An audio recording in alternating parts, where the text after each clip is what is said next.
Hello friends, welcome to mind blowing study. तो हम पिछले वीडियो में प्रश्नावली 3.1 का क्वेश्चन नंबर 2 और 3 किए थे।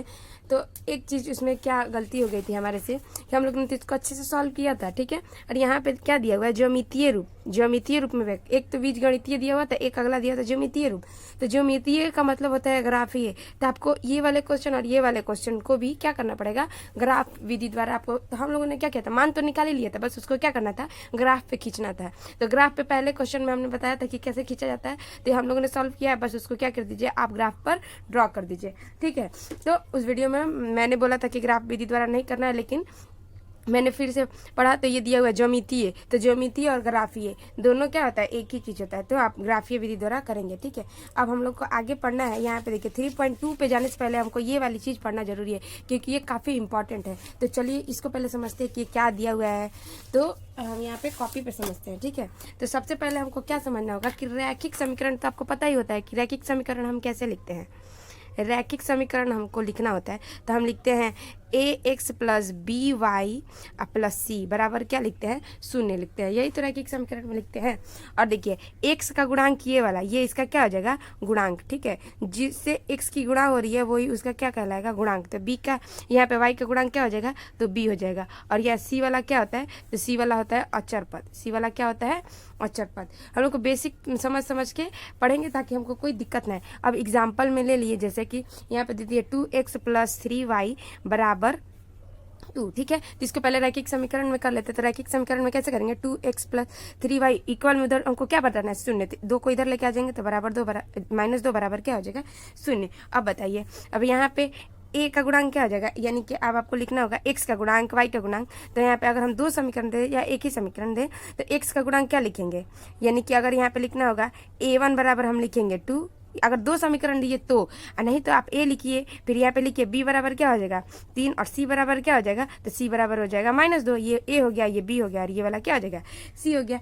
और उसी तरह अगर दो समीकरण दे दी, एक ही क्वेश्चन में हम लोगों को अगर दो समीकरण 3x प्लस 2y -5 दिया हुआ है, ठीक है, इसमें बनाया दिया हुआ है। तो इसमें a2 बराबर क्या हो जाएगा, a2 बराबर हो जाएगा 3, और b2 बराबर क्या हो जाएगा 2 हो जाएगा, और c2 बराबर क्या हो जाएगा -5। तो यहाँ तक समझ में आपको हम ये गुणांक समझ में आ गया होगा।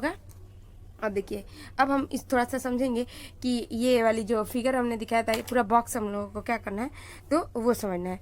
तो पहले मैं उस बॉक्स को ड्रॉ कर देती हूँ, उसके बाद समझाऊंगी। तो हम लोग ने ये वाला चीज़ लिख लिया, ठीक है। तो देखिए सबसे पहले हम यहाँ पे देंगे अनुपातिक तुलना, फिर बीजगणितीय रूप, फिर समीकरण युग्म, फिर ग्राफीय निरूपण, ठीक है।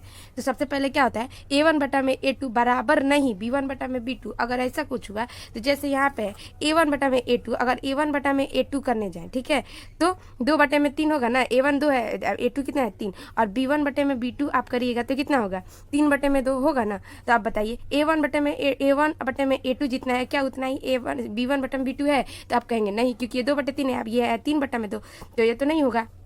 इसका मतलब क्या है कि ये वाला जो है ये वाले अनुपात का, यानी a1 बटा में a2 बराबर नहीं b1 बटा में b2, अगर इस प्रकार का हुआ तो इसका केवल एक हल होगा, ठीक है। और साथ में इसका समीकरण क्या होगा, अविरोधी, ठीक है। और इसको कैसा युग्म कहेंगे, तो संगत युग्म कहेंगे। और रेखा कैसी होगी, प्रतिच्छेदी। तो इसको हम एक एक करके बहुत आसानी से समझ से, देखिए मैंने एक ट्रिक बनाया था, क्या कि यहाँ पे दो लोग क्या कर रहे हैं, दोनों ये एक दूसरे के बराबर नहीं है, इसका मतलब बराबरी नहीं है, तो ये दोनों एक दूसरे में क्या करेंगे, लड़ाई करेंगे। जब ये लड़ाई करेंगे तो कोई ना कोई तो एक इसमें जीतेगा। जब दो लोग लड़ेंगे तो एक लोग तो पक्का जीतेगा। जब एक लोग जीतेगा तो इसका मतलब हल इसका कितना होगा, केवल एक, क्योंकि जब दो लोग लड़ाई करेंगे तो जीतेगा कौन, कोई एक, तो इसका हल कितना होगा, एक। और विरोध जो कर रहा था वो ही मर गया, मतलब कि लड़ते लड़ते क्या हो गया, मर गया। तो इसका मतलब ये क्या हो जाएगा, अविरोधी, यानी कि अब ये मार के खत्म कर दिया, तो इसका कोई विरोध करने वाला नहीं है। तो विरोध करने वाला नहीं है तो ये क्या हो जाएगा, अविरोधी। और रेखा कैसी होगी, प्रतिच्छेदी। प्रतिच्छेदी मतलब क्या, कि एक रेखा दूसरी रेखा को किसी एक बिंदु पर काटेगी, यही रेखा क्या कहलाती है, प्रतिच्छेदी। उसी तरीके से समझे तो a1 बटा में a2 बराबर b1 बटा में b2, अब बराबर नहीं c1 बटा में c2। अगर ऐसा आ गया तो क्या करा, देखिए यहाँ पे तो बराबर में दिखा रहता है, जहां आपको बराबर दिखे तो समझ लीजिए दोस्ती, और जहां बराबर नहीं हो वहां पे दुश्मनी। तो a1 का a2 के साथ तो दोस्ती है, लेकिन c1 c2 के साथ दोस्ती नहीं है। इसका मतलब इसके साथ दोस्ती करेगा, इसके साथ दुश्मनी। ये एक दूसरे में क्या करेंगे, ये उससे कहेगा, ये उससे कहेगा, दोनों सब एक दूसरे में क्या होंगे, कि कभी इससे दोस्ती कभी इससे दुश्मनी ऐसे रहेगा, तो इसका मतलब इसमें कोई हल नहीं होगा, कोई फैसला इसका नहीं निकल सकता है। जब दो लोग आमने सामने बैठ के बात कर लेते हैं तो उसका फैसला निकल जाता है, लेकिन अब उसी में 2-3 लोग रहते हैं, वो कुछ और बोलते हैं, वो कुछ, तो कोई हल नहीं निकलता। तो ये वाली चीज़, तो इसका क्या होगा, कोई हल नहीं होगा। और विरोध करने वाला यहाँ से, जब ये इसके साथ दोस्ती करेगा तो ये इसका विरोध करेगा, जब ये इसके साथ दोस्ती करेगा तो ये इसका विरोध, तो इसका मतलब ये क्या हो जाएगा, विरोधी हल हो जाएगा। और इसका कोई संगत युग्म नहीं होगा, ठीक है, इसका संगत युग्म नहीं होगा। और रेखा कैसी होगी, समानांतर। जब एक दूसरे पे कहीं बात ही नहीं हो रही थी, ये इधर जा रहा है, ये इधर जा रहा है, कहीं एक दूसरा, कहीं किसी का बात क्या हो रहा है, मैच नहीं कर रहा है, तो रेखा क्या हो जाएगी इसकी, समानांतर। नहीं तो पूरा दोस्ती रखिए, नहीं तो दुश्मनी रखिए। यहाँ पे नहीं दोस्ती है नहीं दुश्मनी, यहाँ पे तो पक्का दुश्मनी है। और यहाँ देखिए ये तीनों लोग आपस में मिलजुल के रह रहे हैं, यानी A1/A2 रहेगा बराबर B1/B2 फिर बराबर C1/, ये सारे दोस्त हैं, ठीक है। तो इसका मतलब ये एकदम दोस्त है, इनको कोई किससे मतलब ही नहीं है, इनका अनेकों हल होगा, क्योंकि ये दोनों अपने आराम से, ना कोई लड़ाई ना झगड़ा, आप जो कहिएगा वो सही है, आप भी जो कहिएगा वो सही है, तो ये सब क्या हो जाएंगे, अपरिमित रूप से इसका अनेक हल होगा। और ये क्या होंगे, आश्रित रहेंगे। ये कहेगा आश्रित रहेंगे मतलब क्या, कि एक दूसरे पर इनका जो भी मान आएगा वो क्या हो जाएगा, एकदम इक्वल आएगा। इसका समीकरण कैसे होता है, तो आश्रित समीकरण होता है। और युग्म कैसा होता है, तो संगत युग्म। और इनकी ये कैसी हो जाएगी, ग्राफीय आकृति, तो संपाती, यानी एक पर ही दूसरा ही लगा रहेगा, एक पर ही क्या रहेगा, दूसरा डिपेंड रहेगा, आश्रित रहेगा। तो ये सारी चीज आपको बहुत अच्छे से समझ में आ गई होगी। और यहाँ पे एक चीज देख लीजिए, संगत, तो जिसमें भी मान आएगा उसको संगत, और जिसमें मान नहीं आएगा वो क्या हो जाएगा, संगत। तो इसमें तो एक आ रहा था ना मान, एक हल आ रहा था, तो ये हो गया संगत। इसमें भी अनेकों हल आ रहा था, तो ये भी संगत, लेकिन इसमें दुश्मनी हो गया, विरोधी है, तो इसलिए इसको क्या कहेंगे, असंगत। तो ये वाली चीज आप लोगों को काफी अच्छे से समझ में आ रही होगी, ठीक है। तो हम लोग क्वेश्चन पे आते हैं। तो देखिए क्वेश्चन क्या दिया हुआ 3.2 में, और ये हाँ जो भी मैंने अभी समझाया है, अगर आपको हमारा तरीका समझाने का अच्छा लगा हो तो आप कमेंट करके जरूर बताइएगा, ठीक है। तो यहाँ पे देखिए 3.2 में क्या क्वेश्चन दिया हुआ कि कक्षा 10 में, सबसे पहले ऊपर वाला चीज़ पढ़ते हैं, निम्नलिखित समस्याओं में रैखिक समीकरण के युग्म बनाइए और उनके ग्राफीय विधि द्वारा हल करके ज्ञात कीजिए। तो इसमें क्या करना है, ग्राफ विधि द्वारा। तो मैं इस क्या करेंगे कि पूरे वीडियो में आप लोगों को ये बना पूरा वैल्यू निकाल दूंगी, आप उसको ग्राफ पे जरूर निकालिएगा, ठीक है। तो देखिए ग्राफीय विधि द्वारा पहला क्वेश्चन, कक्षा 10 के 10 विद्यार्थी ने एक गणित की पहली प्रतियोगिता में भाग लिया, मतलब कि पहली का प्रतियोगिता हो रहा है उसमें भाग लिया है। 10वीं कक्षा के विद्यार्थी ने, टोटल 10 थे। यदि लड़कियों की संख्या लड़कों की संख्या से 4 अधिक हो तो प्रतियोगिता में भाग लेने वाले लड़के और लड़कियों की संख्या ज्ञात कीजिए। तो ठीक है, ये भी काफी ईजी है। लड़कियों की संख्या क्या है, लड़कों से 4 अधिक है, तो सबसे पहले मानेंगे कि माना क्या कि लड़कियों की संख्या x और लड़कों की संख्या y। माना कि लड़कियों की संख्या x और लड़कों की संख्या क्या हो जाएगी तब y, क्योंकि यहाँ पे देखिए 2 चर वाला है तो हम लोग को 2 चर ही मानना पड़ेगा, ये 1 चर से भी बन सकता है। तो प्रश्नानुसार पहली शर्त क्या थी,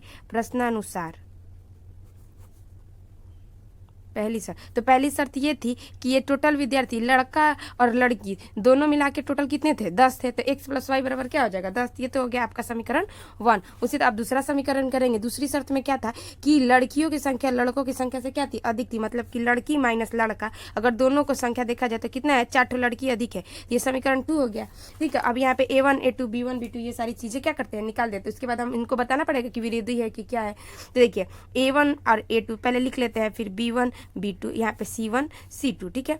तो ये रह गया आपका। अब देखिए एक चीज़ यहाँ देखिए, अब यहाँ पे x + y और इसको इधर लेके आएंगे तो -10 हो जाएगा ना, बराबर 0। फिर x - y, ये इसको लेके आएंगे तो -4 बराबर 0। अब A1 कितना है, x का कोई गुणांक नहीं है तो इसका मतलब 1 है, यहाँ पे भी कोई गुणांक नहीं है तो इसका मतलब भी क्या है, 1 है। y का कोई गुणांक नहीं है तो 1 है, यहाँ पे y का कोई गुणांक नहीं है तो क्या होगा, माइनस तो है ना, तो -1 लेंगे। और C1 क्या है, -10, और C2 कितना है तो -4। अब देखिए A1/A2 निकालेंगे तो A1/A2 कितना है, 1/1, ठीक है। और B1/B2 कितना आया, तो 1/-1, तो दोनों तो बराबर नहीं है क्योंकि ये वाला माइनस में और ये वाला प्लस में। तो इसका मतलब ये लिख सकते हैं कि A1/A2 बराबर नहीं B1/B2। ये दोनों में क्या है, दुश्मनी है। तो दुश्मनी है तो इसका एक हल तो होगा ना, कि एक हल होगा, ठीक है, एक हल होगा। एक हल को अद्वितीय हल भी बोलते हैं, ठीक है। और जिसके अनेकों हल है तो इसको अपरिमित रूप से अनेक हल बोलते हैं, ठीक है। और ये क्या कर रहा है, ये दोनों क्या कर रहा है, एक दूसरा का विरोध करेगा, लड़ जाएगा, मर जाएगा। तो ये इसका कोई विरोध करने वाला नहीं होगा, इसलिए इसका कैसा समीकरण ये हो जाएगा, नहीं, इसका युग्म कैसा होगा, अविरोधी, ठीक है, अविरोधी, सॉरी गलती लिख रहे थे, अविरोधी हो गया। और बताइए, और आप बताइए कि इसका ग्राफ कैसा बनेगा, ग्राफ प्रतिच्छेदी, क्योंकि ये लड़ेगा, दोनों आके एक ना एक बिंदु पर क्या हो जाएंगे, खत्म हो जाएंगे। तो इसका ग्राफ कैसा बनेगा, ग्राफ बनेगा इसका कैसा, प्रतिच्छेदी। ये वाली चीज़ आपको लिखनी होगी, ठीक है। अब यहाँ पे हम क्या करेंगे, दोनों का वैल्यू निकालेंगे, ठीक है। हम देखिए x प्लस वाई बराबर कितना था 10, तो यहाँ पे हम इसका बॉक्स बना लेते हैं। x का वैल्यू रखेंगे, y का वैल्यू रखेंगे। x का वैल्यू हम रखेंगे यहाँ पे x का वैल्यू रख देते हैं, मान लीजिए 2, तो y का क्या हो जाएगा, x प्लस वाई बराबर 10 है ना, तो इसको 2 रखेंगे, y ये हो जाएगा 10, y बराबर क्या हो जाएगा 10 माइनस 2 बराबर कितना हो जाएगा 8। तो x का वैल्यू 2 रखे, y का वैल्यू कितना है 8। उसी तरह x का वैल्यू हम मान लीजिए 5 रखते हैं, तो x प्लस वाई बराबर कितना हुआ 10, तो x का मान रखेंगे 5 और प्लस वाई बराबर कितना हो गया 10, तो y बराबर क्या हो जाएगा 10 माइनस 5 करेंगे तो इतना बचेगा 5। तो ये 5 5 कम से कम आप 2 वैल्यू निकालिए, ठीक है। x माइनस वाई बराबर कितना दिया हुआ है 4। तो फिर उसी तरह इसको भी करेंगे।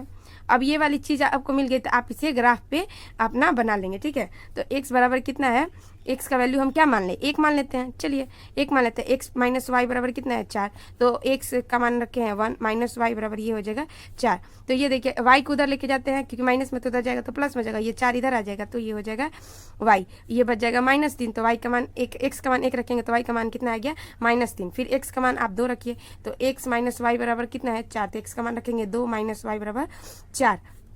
तो फिर ये वाला y को उधर लेके जाएंगे, 2 ये वाला इधर लेके आएंगे, y को इक्वल के उधर लेके जाएंगे, तो ये भी फिर घट के क्या बच जाएगा, तो -2। तो y बराबर फिर क्या आ गया -2, इसका मान रखे कितना 2, तो ये वाला कितना है -2। तो ये चीज़ आपकी हो गई। अब हम लोग अगले वीडियो में ये सारे क्वेश्चन करेंगे, ठीक है। तो यहाँ तक वीडियो देखने के लिए बहुत बहुत धन्यवाद।